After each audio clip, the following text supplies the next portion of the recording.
नमस्कार, आदाब।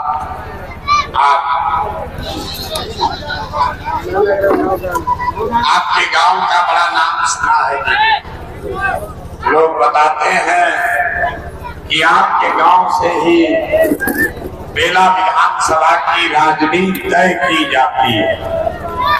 तो एक बार आप अपने इस ताकत, अपने इस सम्मान में जोरदार देता नहीं है।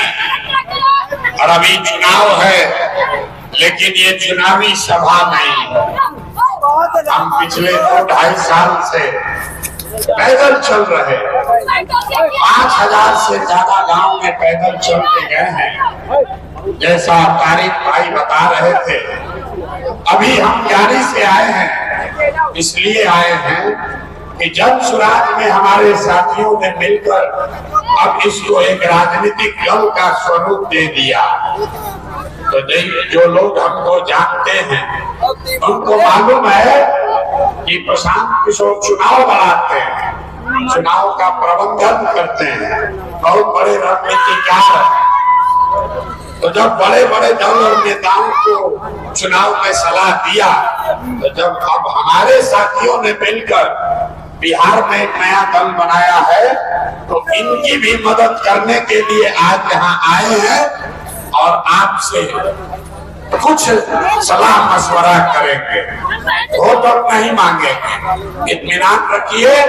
हम वोट ना मांगते हैं ना आपसे मांगेंगे, लेकिन आपके पास इसलिए आए हैं कि मुझे आपसे मशवरा करना। इस मशवरे की मजलिस में आप सबका हृदय से स्वागत है।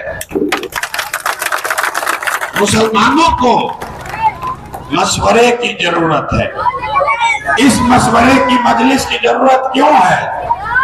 वो इसलिए है कि जो मुसलमानों के आज हालात हैं, जो आपकी दुर्दशा है और आगे का रास्ता आपको नहीं दिख रहा है, तो इस्लाम में ये बात बताई गई कि जब आगे का रास्ता न दिखे तो बेशक मशवरे में खैर है। तो आपसे मशवरा करने आए। मशवरे की जरूरत इसलिए है कि आज मुसलमानों को आपके हदीस में जो बात बताई गई है कि हर मुसलमान का ये फर्ज है कि अपने बच्चों के साथ आपको इंसाफ करना है। ये आपको बताया गया कि अपने बच्चों को अच्छा नाम दीजिए, उसकी सही परवरिश और तरबियत कीजिए। लेकिन आज की जो स्थिति है, इस देश में 2/3 से ज्यादा मुसलमान अपने बच्चों के साथ चाहकर भी इंसाफ नहीं कर पा रहा है। इसलिए आपको मशवरे की जरूरत है। अभी आपके गांव में हम आए हैं, आधे से ज्यादा बच्चे जो आपके बच्चे हैं, जिनके साथ इंसाफ करने की जिम्मेवारी आपकी है, आधा से ज्यादा आपके बच्चों के शरीर पर शुद्ध कपड़ा नहीं है। जितने बच्चे यहाँ आपको रास्ते में मिले, ज्यादातर बच्चों के पैर में हवाई चप्पल भी नहीं है। ये आपके बच्चों की दुर्दशा। मशवरे की जरूरत इस बात के लिए है कि जिस कौम में कुरान का पहला शब्द है इकरा, आपकी पहली आयत है इकरा बिस्मे रब्बे कल्लजी खलक, उस कौम में जहां अल्लाह का पहला शब्द है पढ़ो, वो कौम आज देश की सबसे अनपढ़ कौम है। और अपने आप को मुसलमान के बड़े बड़े दानिश्वर बताने वाले लोग, मुसलमानों का रहनुमा बताने वाले लोग, आप भी ये बैठकर मशवरा नहीं कर रहे हैं कि मुसलमानों के बच्चों की पढ़ाई कैसे होगी। आप यहाँ बैठे हैं ये चर्चा करने के लिए कि चुनाव कौन जीतेगा। मशवरे की जरूरत इस बात के लिए है कि जिस देश के आजादी में, जिस देश को बनाने में आपके हम पुरखों ने अपना खून पसीना बहाया है, उसी देश के पार्लियामेंट में आज ऐसे कानून बनाए जा रहे हैं जिससे मुसलमानों का एक बड़ा वर्ग अपने आप को असहज और असुरक्षित महसूस कर रहा है। इसलिए आपको मशवरे की जरूरत है, और सबसे बढ़कर मशवरे की जरूरत इसलिए है कि जिनको आप हरा रहे हैं, जिनका आप विरोध कर रहे हैं, जिनसे आप राजनीतिक लड़ाई लड़ रहे हैं, वो तो आपको परेशान कर ही रहे हैं, लेकिन जिन लोगों को, जिन पार्टियों को 10 करोड़ मुसलमानों ने जाकर वोट दिया है, आपके बच्चे जब रोड पर मार दिए जाते हैं, तो जिन पार्टियों ने आपका 10 करोड़ वोट लिया है, वो भी आपके बच्चों के लिए आवाज नहीं उठाते हैं। इसलिए आपको मशवरे की जरूरत है। यही मशवरा करने आए हैं। हम आपके रहनुमा नहीं हैं, रहनुमा होने का दावा भी नहीं कर रहे। हम आपकी रहनुमाई का दावा नहीं करते हैं, लेकिन ये जरूर बताने आए हैं कि आपकी दुर्दशा इसलिए है कि मुसलमान, इस्लाम को मानने वाले लोगों ने अपने कौम में जो सामाजिक राजनीतिक जीवन के नजरिए से बुनियादी बातें बताई गई हैं, उससे भी किनारा कर लिया। आपकी दुर्दशा इसलिए नहीं है कि लालू जी ने ठगा कि कांग्रेस ने ठगा। आपकी दुर्दशा इसलिए है कि आपके कौम में जो बुनियादी बातें बताई गई हैं, आज आप उसको फॉलो नहीं करते हैं। आपके पैगंबर साहब ने कहा कि जिस कौम को अपने रहनुमाओं की समझ न हो, उसके ऊपर जालिम हुक्मरानों को मुसल्लत कर दिया जाता है। तो अगर आज का रहनुमा, आज के हुक्मरान, अगर आज के हुक्मरान चाहे वो बेला के हो, बिहार के हो, देश के हो, अगर आज के हुक्मरान जालिम हैं, तो बात पैगंबर साहब ने कही है तो गलत हो नहीं सकती। उसका दूसरा हिस्सा जो है उसको भी पढ़िए। उन्होंने कहा कि जिस कौम को अपने रहनुमाओं की समझ न हो, उसके ऊपर जालिम हुक्मरानों को मुसल्लत किया जाएगा। तो अगर आज के हुक्मरान जालिम हैं, तो इस बात को मानिए कि आपसे अपने रहनुमाओं को चुनने में गलती हुई है, तभी तो ये दुर्दशा हुआ। यही बताने आए। जब तक आप खुद नहीं जगोगे, तब तक आपका भला होने वाला नहीं है। आप 35 साल से एक दल राजद का झंडा लेकर घूम रहे हैं। यहाँ जितने लोग बैठे हुए हैं, आप हमें बताइए, कोई किसी को वोट क्यों देता? वोट देने की 3 वजह है। एक, आप वोट देते हैं अपने और अपने समाज के विकास के लिए, अपने और अपने बच्चों के विकास के लिए आप वोट देते हैं। दूसरी वजह है राजनीतिक भागीदारी के लिए, और तीसरी वजह है आप अपने राजनीतिक विरोधी को हराने के लिए। इन तीनों कसौटियों पर आप अपने 30 साल के निर्णय को जरा कस कर देखिए। आज बिहार में पिछले 30-35 साल में लालू जी के, नीतीश के राज का आलम यह है कि दलितों के बाद सबसे ज्यादा गरीब फतेहाल अगर कोई है तो वो मुसलमान है। तो विकास तो आपको मिला नहीं। अब आ जाइए आप भागीदारी पर। इस पूरे राज्य में मुसलमानों की आबादी है 18%, कुछ लोग कहते हैं 20, आप 18 ही मानिए।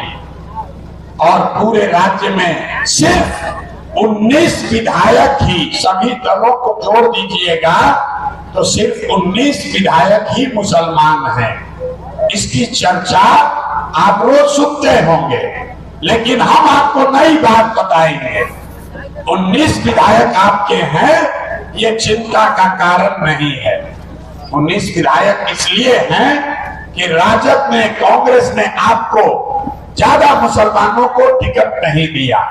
लेकिन चिंता का कारण यह है कि आबादी के हिसाब से इस राज्य में 1650 मुखिया, 1650 मुखिया मुसलमान होना चाहिए। है कितना? 1200 से कम। आबादी के हिसाब से 27,500 वार्ड सदस्य मुसलमान होना चाहिए। है कितना? 11,000 से कम। तो आप जितने मुसलमानों के रहनुमा यहाँ बैठे हुए हैं, आप हमें बताइए, विधायकी तो इसलिए नहीं मिली कि दलों ने आपको टिकट नहीं दिया, लेकिन आपके बच्चे मुखिया, सरपंच और वार्ड सदस्य क्यों नहीं बने? वो आपको लड़ने से किसने रोका? वो रोका आपकी मानसिकता ने। जो लालू जी ने आपका बहुत बड़ा नुकसान किया, विकास नहीं किया, वो एक बात है, भागीदारी नहीं दी, ये दूसरी बात है।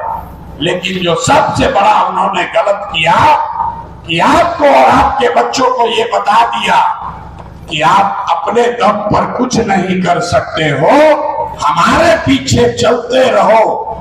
अपने बच्चों के लिए पढ़ाई की चिंता मत करो, अपने बच्चों के लिए रोजगार मत मांगो, अपने लिए राजनीतिक भागीदारी मत मांगो, हमको वोट देते रहो और हम तुम्हारी चिंता करेंगे। और इसी राजनीतिक बंधुआ मजदूरी ने 30 वर्ष में धीरे धीरे मुसलमानों की निचले स्तर पर राजनीतिक सोच को खत्म कर दिया।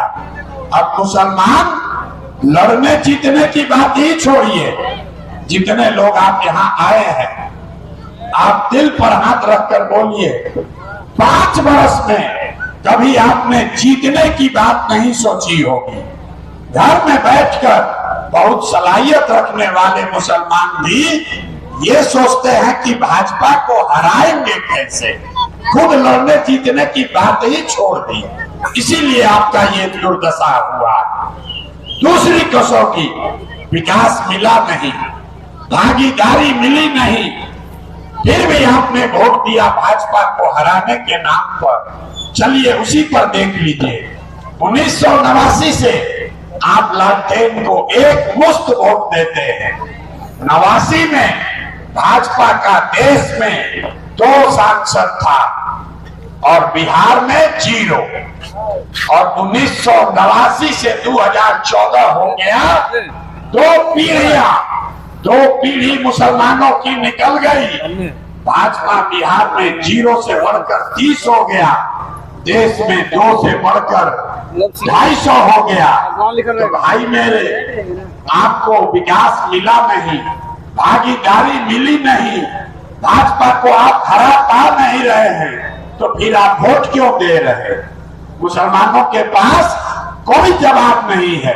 कहता है कि भैया हम लोग बहुत इमोशनल कौम है, जिसका हाथ पकड़ लिए और उसी का हाथ पकड़ लिए। ये कोई बहुत अच्छी बात नहीं है। किसी का हाथ पकड़कर अपने बच्चों का भविष्य बर्बाद कर देना, ये बहुत सलाहियत वाली बात नहीं हुई। आप लालटेन के किरासन तेल हैं, आपके मुंह पर कह रहे, आप लालटेन के किरासन तेल हैं। आप जल रहे हैं, आपके बच्चों का भविष्य जल रहा है, रोशनी कहीं और हो रही है और आपके घर में अंधेरा फैला हुआ। जन सुराज आपको रोशनी नहीं दिला सकता, अन्य दावा नहीं कर रहे, लेकिन जन सुराज आपके लिए एक विकल्प जरूर खोल देगा। इसका असर देखिए, जन सुराज को अभी मुसलमानों ने अपनाया नहीं, जन सुराज को मुसलमानों ने वोट नहीं दिया। कुछ सभाओं में मुस्लिम साथी जन सुराज को सुनने आ रहे, इसका असर देखिए। आपके कौम के जिस व्यक्ति के मौत के बाद जिसकी मैयत में अपने अपने आप को अपना रहनुमा बताने वाले लालू जी और उनका परिवार, जिसकी मैयत में शामिल नहीं हुआ, आज मुसलमानों को जंग सुराज की ओर जाते हुआ देखकर उस परिवार को घर में बुलाकर टोपी पहनाकर उसको दल में शामिल कर रहा है। ये जंग सुराज की ताकत है, ये जंग सुराज की ताकत है। इसीलिए हम कहते हैं कि हमको आपका वोट नहीं चाहिए। मुसलमानों को लगता है कि भैया ये तो गलत बात है, आपको अगर वोट नहीं चाहिए तो हमारे पास क्यों आए हैं। हम आपको बता रहे हैं, आपको वोट जिसको देना है दीजिए, लेकिन अपनी दुआ और अपने बच्चों को जंग सुराज से जोड़िए। आपकी दुआ लेने आए हैं, आपके बच्चों को इस व्यवस्था से जोड़ने आए हैं। वोट तो आप किसी न किसी को देते ही हैं, आप अपनी दुआ मुझे दीजिए, क्योंकि मैं जो व्यवस्था बना रहा हूं इसमें जंग सुराज काम करे या न करे, सबसे बड़ी बात है कि आपके पास 2-3 विकल्प हो जाएंगे। तो हर दल, हर नेता आपको पूछेगा, जंग सुराज को पूछ ही रहा है, जो जिसको अभी तक आप वोट देते रहे हैं और 5 बरस से जिसने आपका सुध नहीं लिया, वो भी अब आपको पूछेगा चचा काहे नाराज है, हमारी बात पर भरोसा नहीं है। तो अभी इस सभा के बाद एक फोटो हमारे साथ खींच लीजिए और अपने फेसबुक पर डाल दीजिए। राजद के उन नेताओं ने जिन्होंने आपको 5 बरस आपका फोन नहीं उठाया, वो कल आपको फोन करेगा, अरे भाई काहे नाराज हो, जंग सुराज में काहे जा रहे हैं। ये लोकतंत्र की ताकत है, ये जंग सुराज की ताकत है। अब आपको एक अंतिम बात बताकर अपनी बात खत्म करेंगे। जीतिएगा कैसे? तो लोग कहते हैं प्रशांत किशोर ने जिसको सलाह दिया वो जीत के राजा हुआ, और जीतने सलाह देने का मेरा फीस 2-4 हजार रुपया नहीं है, 2-4 लाख नहीं, 2-4 करोड़ भी नहीं, 100 करोड़ रुपया फीस लेते हैं, तब लोगों को सलाह देते हैं। लेकिन इस अभियान में आपको एक मुफ्त में सलाह देकर जाएंगे। आप जीतिएगा कैसे? जिनको लगता है कि जीतने के लिए MYPYTY चाहिए, वो जंग सुराज का एक फॉर्मूला भी सिखाएंगे, उसको समझ लीजिए। इस देश में 80% हिंदू रहते हैं, और 80% हिंदुओं के इस देश में भाजपा को 36% वोट आया है। इसको ध्यान से सुनिए, 80% आबादी हिंदुओं के देश में 36% वोट भाजपा को आया। इसका मतलब है आधे से ज्यादा हिंदू आज भी भाजपा को वोट नहीं दे रहे हैं। ये कौन हिंदू है? ये वो हिंदू हैं, हिंदुओं के बीच जो लोग गांधी की विचारधारा को मानते हैं, वो किसी भी जाति का हो, वो भाजपा को वोट नहीं देता। हिंदुओं में जो बाबा साहब अंबेडकर को मानने वाला है, वो भी भाजपा को वोट नहीं देता। हिंदुओं में जो कम्युनिस्ट विचारधारा के लोग हैं, वो भी किसी जाति के हो, वो भाजपा को वोट नहीं देते। और जो जयप्रकाश लोहिया के समाजवाद को मानने वाला हिंदू है, वो भी भाजपा को वोट नहीं देता। तो अगर इन 4 विचारधारा के मानने वाले हिंदू और 20% मुसलमान एक सामाजिक राजनीतिक गठजोड़ बना ले, तो आप हुए 7 और भाजपा हुई 40, और उसी से भाजपा को मुकम्मल शिकस्त दी जा सकती है।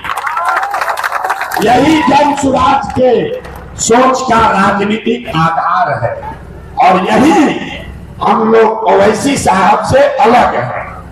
ओवैसी साहब भी कह रहे हैं कि मुसलमानों को अपना नेतृत्व खड़ा करना चाहिए, अपनी रहनुमाई कर सकने वाले लोगों को आगे बढ़ाना चाहिए अपने कौम से।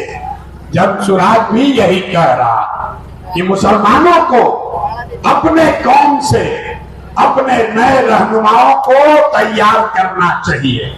लेकिन ओवैसी साहब और हम लोग में फर्क ये है कि ओवैसी साहब कह रहे हैं कि मुसलमानों के वो रहनुमा अपने दम पर मुसलमानों की रहनुमाई करें, और जमशुराज ये कह रहा है कि आपके कौम के जो नए रहनुमा आ रहे हैं वो उन हिंदुओं के साथ मिलकर भाजपा से लड़े जो विचारधारा के आधार पर आपके साथ जुड़ने और चलने के लिए तैयार है।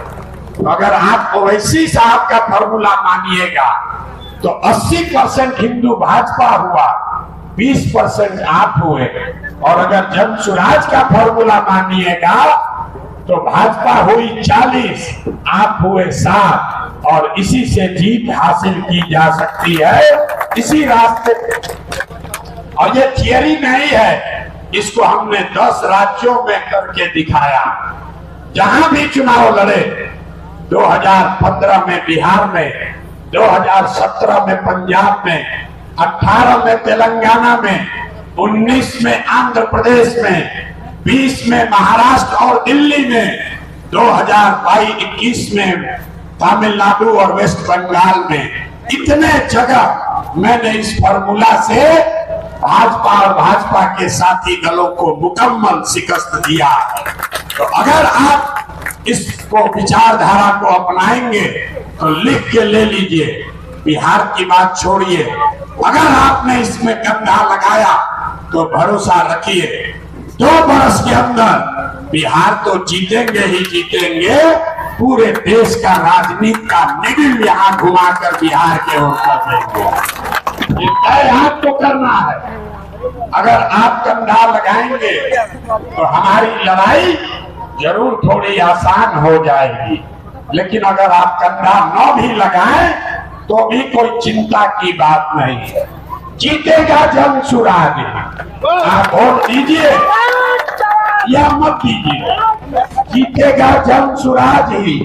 इसलिए नहीं कि मुझे अहंकार है, इसलिए जीतेगा कि इस्लाम में भी कहा गया कि ईमानदारी से किया हुआ जद्दोजहद प्रयास कभी खाली नहीं जा सकता।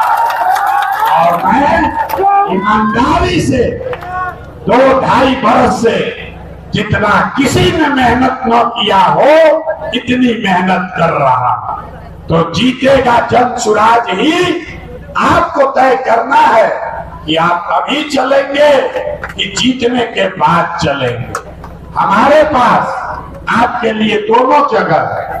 आप अगर वोट न दें, हमारे साथ न चले, कोई दिक्कत नहीं। हम जीत कर आएंगे तो आपको साथ लेकर चलेंगे, लेकिन जब जीत कर आएंगे, ताली बजाने से पहले समझ लीजिए अभी आपने साथ नहीं दिया, और जीत के जब आएंगे तो आपसे हर्जाना जरूर वसूलेंगे। हम शाकाहारी आदमी हैं, शाकाहारी आदमी हैं। जब जीत कर आएंगे तो आपके घर सेवई भी खाएंगे और आपको साथ में लेकर भी चलेंगे। लेकिन अगर आपने तय किया है तो अभी चलिए साथ और पूरे देश के लिए रास्ता खोलिए कि कौन लोग ऐसे हैं, कैसे भाजपा को मुकम्मल शिकस्त दी जा सकती है और आपके बच्चों के लिए रोजगार, पढ़ाई की व्यवस्था हो सकती है। बहुत बहुत धन्यवाद।